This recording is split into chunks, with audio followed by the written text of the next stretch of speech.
Assalamu alaikum. Hello everyone. Welcome to my YouTube channel. I'm Arshi Khan. How are you doing, friends? I hope you all are doing well, and I'm also good. So today I will tell you that how to crack interview in BPO. और अगर आप BPO में work करना चाहते हो उसके लिए आपकी क्या क्वालिफ़िकेशन होनी चाहिए, आपके पास क्या स्किल होनी चाहिए, और आपका जो इंटरव्यू होगा वो हिंदी में होगा या इंग्लिश में. I will tell you each and everything, so do not worry. तो अगर मैं आपकी क्वालिफ़िकेशन की बात करूं तो अगर आप ग्रेजुएशन कर रहे हैं या आपका ग्रेजुएशन हो चुका है तो आप इसके लिए अप्लाई कर सकते हैं. अगर मैं स्किल की बात करूं तो इसके लिए स्किल है आपके पास गुड कम्युनिकेशन स्किल होनी चाहिए, और आपको कंप्यूटर में सिर्फ बेसिक आना चाहिए. अगर आप बेसिक थोड़ा बहुत जानते हैं कंप्यूटर चलाना तो दैट्स इनफ. हमें जॉब कैसे मिलनी है और इंटरव्यू में किस तरह के क्वेश्चन पूछे जाते हैं. अगर मैं डोमेस्टिक की बात करूं, डोमेस्टिक में बहुत ही नॉर्मल क्वेश्चन पूछे जाते हैं. Don't worry. फर्स्ट क्वेश्चन जो आपसे पूछा जाता है बीपीओ में, tell me about yourself. तो आपको क्या करना, अपना इंट्रोडक्शन बता देना, अपने बारे में अपनी क्वालिफिकेशन बता देनी, अपना नेम बता देना, आप कहाँ से बिलोंग करते हैं वो सब बता देना, अपनी हॉबी बता देनी है. नेक्स्ट क्वेश्चन जो आपसे पूछा जा सकता है, व्हाट इज़ बीपीओ. तब भी आप किसी भी बीपीओ में जॉब करने के लिए जाते हैं, क्वेश्चन बहुत कॉमन होता है, सभी में ये पूछा ही जाएगा, चाहे वो आप पैसिफिक में करें या आप एमएनसी में करें या आप डोमेस्टिक में करें. That what is BPO. आपसे क्वेश्चन पूछा जाता है, why do you want to work in BPO. आप बीपीओ में काम क्यों करना चाहते हैं.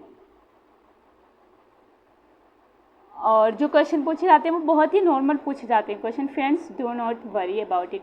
If you are able to speak in English little bit और you are able to understand little bit English, so you can find job easily. Don't worry.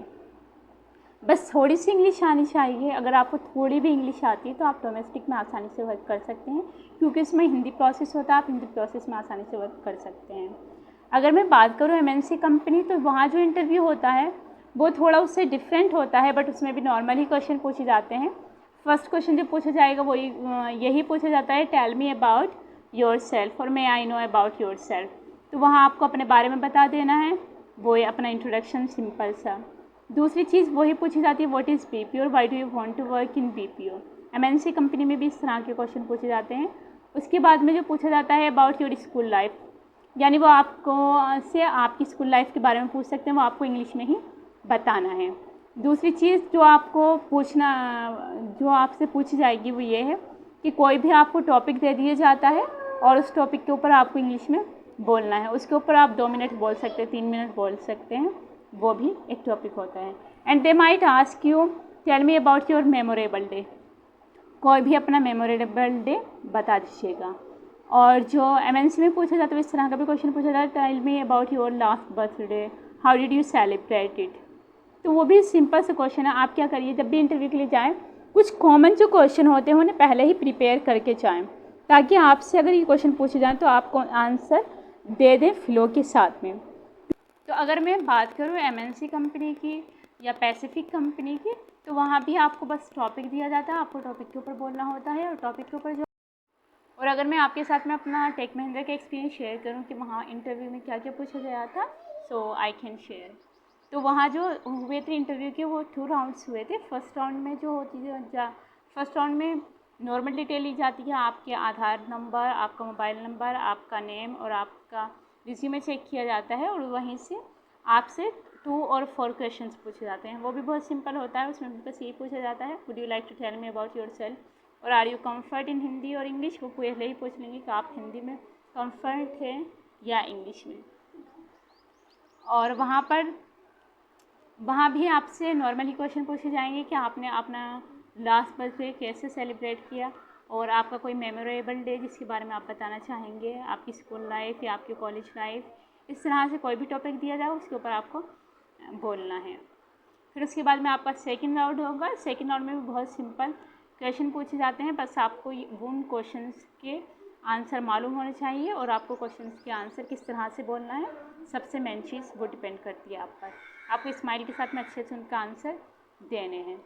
और कभी कभी क्या होता है, जो इंटरव्यू लेते हैं उनकी खुद की इंग्लिश इतनी अच्छी नहीं होती, नॉर्मल इंग्लिश होती है उनकी, तो so they don't ask you anything hard. और आप इसमें वॉइस और चैट प्रोसेस दोनों के लिए अप्लाई कर सकते हैं. वॉइस प्रोसेस के लिए भी आप अप्लाई कर सकते हैं और चैट प्रोसेस के लिए भी अप्लाई कर सकते हैं. चैट प्रोसेस के लिए अगर मैं बात करूँ तो उसके लिए आपकी टाइपिंग स्किल अच्छी होनी चाहिए। अगर आप कभी भी इंटरव्यू देने से पहले अगर आपके पास टाइम है तो कोशिश करिए कि अपनी टाइपिंग स्किल अच्छी कर लिए 2-3 मंथ्स में और अपनी इंग्लिश भी अच्छी कर लिए। I will say you that अगर आपको जॉब ही करनी है बीपी में तो आप डायरेक्टली पैसिफिक में ही या आप एमएनसी कंपनी में ही डायरेक्ट अप्लाई करिए, वो आपके लिए ज़्यादा बेटर होगा। अगर आपको इंग्लिश सीखने में 2-3 मंथ्स लग रहे हैं so that's enough, that's fine. तो फ्रेंड्स, अगर मैं आपके साथ में अपना एक्सपीरियंस शेयर करूं, क्योंकि मैंने कॉलेज में इंटरव्यू दे चुकी हूँ मैं वहाँ पर, तो वहाँ जो मैं इंटरव्यू के लिए गई थी वहाँ पर सबसे पहले मैंने अपना रिज्यूमे तैयार करवाया और अपना आधार लिया, और उसके बाद वहाँ वैक्सीनेशन जो कार्ड होता है वो वहाँ पर गेट पे चेक होता है। तो आप अगर कोजेंट वगैरह में वर्क करना चाहते हैं तो वहाँ पर आपको अपना रिज्यूमे, अपना आधार और जो आपका वैक्सीनेशन कार्ड है वो वहाँ पर आपको लेकर जाना है, क्योंकि वहाँ पर इसके बगैर आपकी एंट्री नहीं होगी। और वहाँ जो क्वेश्चन मैंने आपको बता ही दिए, बहुत सिंपल क्वेश्चन पूछे जाते हैं, आप इजीली उनके आंसर दे सकते हैं। उसके लिए ज़रूरी नहीं कि आपको बुक की इंग्लिश बहुत अच्छी होनी चाहिए, सिर्फ आपके अंदर कॉन्फिडेंस होना चाहिए। आपको स्माइल पास करके अपने सारे क्वेश्चन के आंसर्स देने हैं विथ कॉन्फिडेंस। और इंटरव्यू के लिए कभी भी घबराना नहीं चाहिए, सिंपल से इंटरव्यू देना चाहिए। और फ्रेंड्स, पहली चीज़ जो करनी है आपको इंटरव्यू देने से पहले, आप अपना रिज्यूमे अच्छे से अट्रैक्टिव सा रिज्यूमे बनवाइए। कोशिश करिए कि वो 2 पेज का रिज्यूमे हो, उससे अट्रैक्शन जो होता है वो बढ़ जाता है। तो अच्छे से रिज्यूमे बनवाइए। दूसरी चीज़, जब भी आप किसी भी कंपनी में इंटरव्यू के लिए जाएँ तो आपके पास आपका रिज्यूमे और आपका आधार आपके पास होना चाहिए।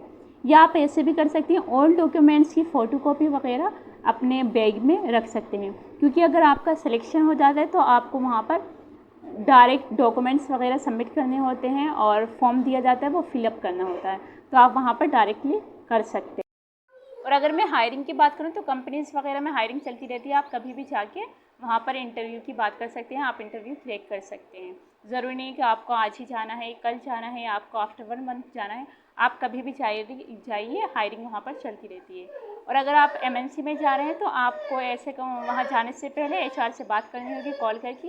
मैं आपके साथ में एचआर का नंबर शेयर कर दूँगी, आप एचआर से बात कर लीजिए और वो आपको इंटरव्यू का टाइम बता देंगे, आप इस टाइम पहुँच जाइए। और कुछ कंपनी में आपको एचआर से बात करने की ज़रूरत नहीं है, आप डायरेक्ट जाइए और इंटरव्यू दीजिए।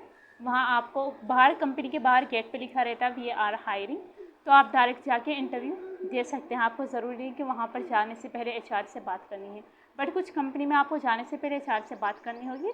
And I can share HR number with you, I have many HR numbers. Thank you for watching this video पसंद आई तो इसे लाइक करिए, शेयर करिए, कमेंट करिए and please subscribe my YouTube channel, and I will share many things with you friends. Keep smiling, keep shining.